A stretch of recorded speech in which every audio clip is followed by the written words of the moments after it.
तो उसके लिए अपना काम करना है। काम भी बहुत होता है, जैसे पेट के लिए कुछ तो करना ही है, तो लेकिन इतना करे जो भक्ति में बाधक ना हो, और ये याद रहे कि ये मेरा नहीं है, चलने की तैयारी रखे।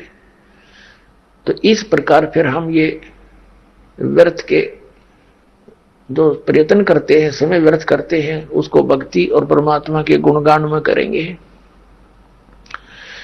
और हमने इसमें सबसे ज्यादा गलती क्या कर रखी है, अपनी परंपराएं बढ़ा दी। जैसे लड़की का विवाह या लड़के का विवाह करते, इसमें हम ड्रामा करते हैं, विवाह नहीं करते।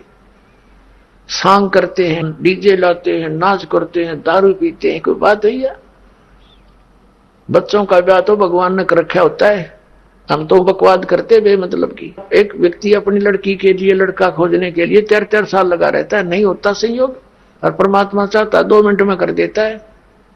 तो फिर हमारे सारे काम भगवान से होंगे, और उसके हाथ में संस्कार जोड़ने और तोड़ने। तो हम अब भगवान के बच्चे हो गए, उसने हमारी भी चिंता और हमारे बच्चों की भी चिंता, तो सारे काम आप होंगे। इस प्रकार हमने ये ब्याह के अंदर बिल्कुल खर्च नहीं करना, ये कोई नियम प्रतिबंध ना मानना। प्रतिबंध तो उनके लिए, बच्चों के लिए जो अभी अबोध है, फिर ज्ञान से अपने आप हो जाएगा। बेटी को भी ये विश्वास होना चाहिए कि मैं जहां रहूंगी भगवान मेरे साथ रहेगा, और जो मुझे भाग्य में है वही मिलेगा। यदि मैं पीछे से लेने की आस रखूंगी तो भगवान का हाथ उठा रहेगा कि तू उधर से ले ले। तो अब एक पिता अपनी पुत्री को कितना दे सकता है? क्या आजीवन का खर्चा दे सकता है? वो सपने में नहीं दे सकता, पुत्र का नहीं दे सकता, बेटी तो बहुत दूर की बात है। तो अपनी बेटी को ये विश्वास दृढ़ करे, ये ज्ञान समझावे कि बेटा भगवान साथ है तो सब कुछ साथ है तेरे, कोई काम नहीं रहेगा, किसी चीज की अभाव नहीं रहेगा, ये सत्कर मान ले। और फिर ये ऋण, एक दूसरे का ऋण मुद्दता हम किसी से लेते हैं तो उसका संस्कार हमारे साथ आ गया, फिर उसको देने के लिए फिर वापस यहां मरना पड़ेगा, खपना पड़ेगा।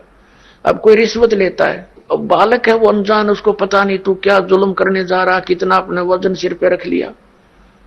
आज की रिश्वत लेता है, 10,000 20,000 ले ली और खा पी फुर कर दिया, और वो पाप न्यू का न्यू रह गया, उसका देन कर्जा न्यू का न्यू। अगले जन्म में मंडी में बैल बनेगा और उसमें रेड़ी में जोड़ा जाएगा, और इतना ऊंचा लाद का उसके ऊपर बोरे, और वो जिसके 20,000 ले रहा था वो 1,00,000 बन जाएंगे इतने, और उसके ऊपर खुद बैठेगा और नहीं चलेगा तो बैल के लठ मारेगा। वो अधिकारी वहां बैल बनकर पूरे कर रहा होगा। ये सत्कर मान लेना, ये विधान है भगवान का। जिस दिन हम इतने सियाने हो जाएंगे, ये विश्वास हो जाएगा कि सचमुच ऐसा है, तो फिर हम इस विष को नहीं खाएंगे। ऐसा हम गलती नहीं कर सकते। परमात्मा कहते हैं तुमने उस दरगाह का मैल नहीं देखा, और धर्मराज के तिल तिल का लेखा।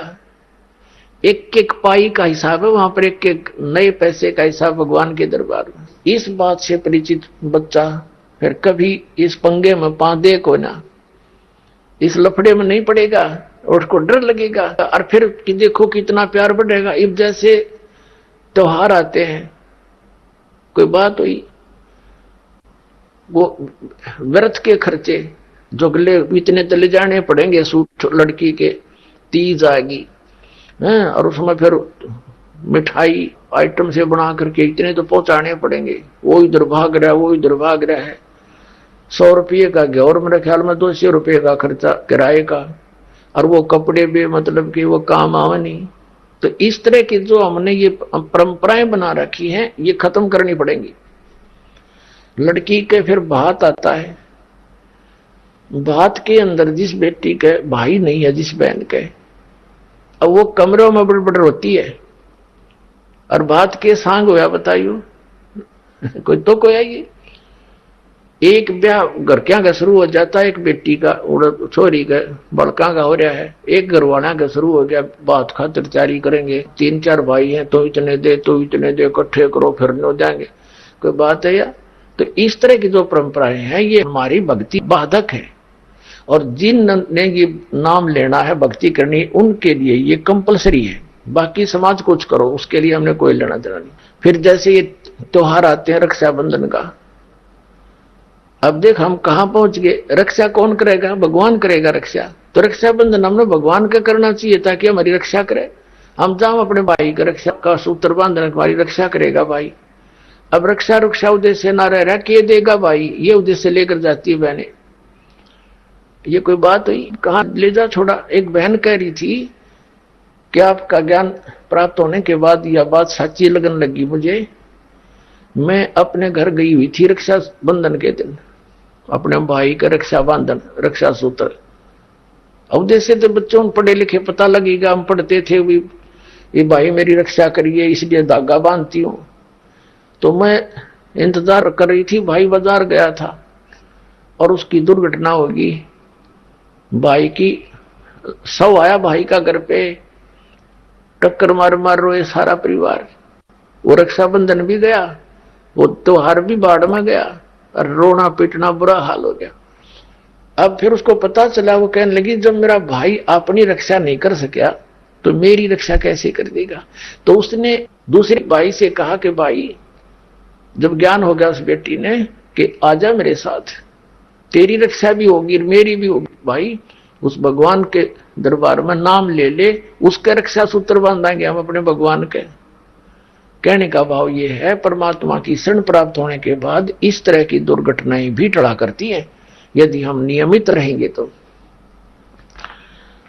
इसी प्रकार जैसे ये त्योहार मनाते हैं दिवाली का, दीपावली, ये किस लिए मनाते हैं कि भगवान श्री राम सीता जी को लेकर घर लौटे थे। और फिर चलो पहले तो देसी घी के दीप जलाए जाते थे, हवन हो जाता था, वो भी बढ़िया बात थी। लेकिन एक दिन हवन कर देने से बात नहीं बनती। अपना रोज लगावे घी की दीप है, रोज हवन करे वो। और जब सीता जी को घर से निकाला फिर भी मनाओ तुम उसने, फिर भी दिवाली मना रहे हो। सीता तो घर से निकाल दी गई थी जिसके आने की खुशी में, और वो दीप जलाए गए थे और फिर वह निकाल दी करते। वो तो दुखी हुई, वहां जंगल में टाइम पास करा बेचारी ने सह परिवार। और श्री राम घर पे, परिवार उसका जंगल में, चाहे राजा के कुछ भी बना रहो, एक छोटे से नगर का राजा, अयोध्या का राजा था, चाहे राष्ट्रपति बन जाए पूरी पृथ्वी का, जिसका परिवार कहीं रहा कहीं वो जीव सुखी हो सकता है। और फिर भी दिवाली मनावे और दीप जलावे। तो इस तरह की जो क्रियाएं हैं ये परंपरा है, तो सूझबूझ का कार्य नहीं है। फिर बम छोड़ते हैं त्योहार के दिन, कितना प्रदूषण फैलाते हैं, आग लग जाती है। तो यह परंपरा बनाई तो बच्चे आकर्षित हुए, इसको समाप्त करेंगे धीरे धीरे। और क्या की खुशी, एक भगत कह रहा था, बोला जी नाम लेने के बाद ज्ञान हुआ हमें, और पहली बार त्योहार मनाया हमने अपना। हमने 10 वर्ष हो गए ना दिवाली मना ली, ना तीज त्योहार मनाए और ना होली मनाई। कारण क्या रहा कि हमारा परिवार है, 5-6 भाई है, मेरे दादा है, उसमें किसी का कोई मृत्यु हो जाती है, कभी हमारे घर में हो जाती है। पिछली बार मेरी बहन विधवा होगी, सारा 1 साल तो फिर मनाना ही नहीं कुछ भी, 1 वर्ष पूरा नहीं हुआ इतने दूसरी घटना घट लेती है। और 10 वर्ष हो गया हमने कोई त्योहार मना के नहीं देखा। फिर कहां गई वो दीपावली। और परमात्मा कहते हैं इसे गंदे लोक में, जैसे नानक साहब जी से कहा था कि आप यहाँ खुशी नजर नहीं आते, मायूस बने रहते हो। तब नानक साहब जी ने कहा था, ना जाने काल की कर डारे, किसी ढल जा पासावे, अर्जी नाते सरते मौत खुड़क दी, उन्होंने के डांसावे। एक समय